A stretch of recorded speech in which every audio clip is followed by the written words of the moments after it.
ok cái mol chiêu tây bán sao cái mol chiêu này nè bán lâu cái sập tầm mạ máy trên tuổi mol chiêu ta đình tông phảiต้องhiểu không nghe mol chiêu tên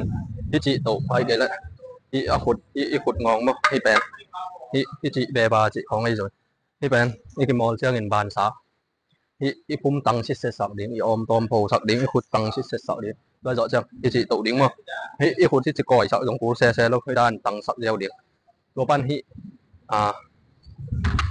kêu lệ cái cả bên tàng sập lầu đi khi bị khai đâu dầu điểm bao đàn nặng one two three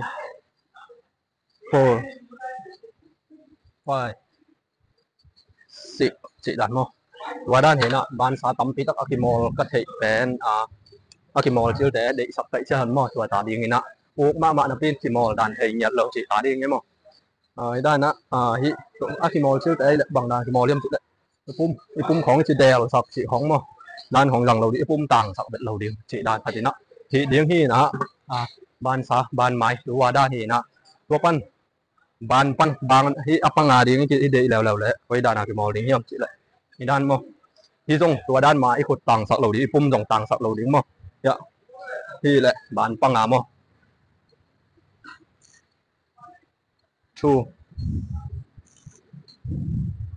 ที่chị đàn thì nèที่แปลนี่แหละที่เต็มนะ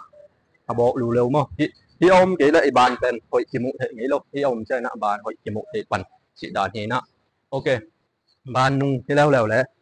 บานนุ่งอีกมอลเชื่องนี่นะที่อนุงมั้งที่เป็นที่สัมมาเห็นบางทีแหละที่ไม้ช่องนี่นะที่อนุงของชาโดไปจ้ามั้งอนุงก็กี่มอลเชื่องนี่นะที่ด้านบางนาทีแหละที่แค่สุกสวดดีนะเขียนเท่าโซน่าตั้มตันอ่ะตัวปัญญาขายตัวเดียวมั้งไอ้ไทยเลยนะพิวเป็นที่เป็นกอมตังดึงนะกอมที่นะก็แบบเนี่ยที่เป็นนี่จะขายเชียร์เหล่าดึงมาที่ตันของอ่ะเดียวการ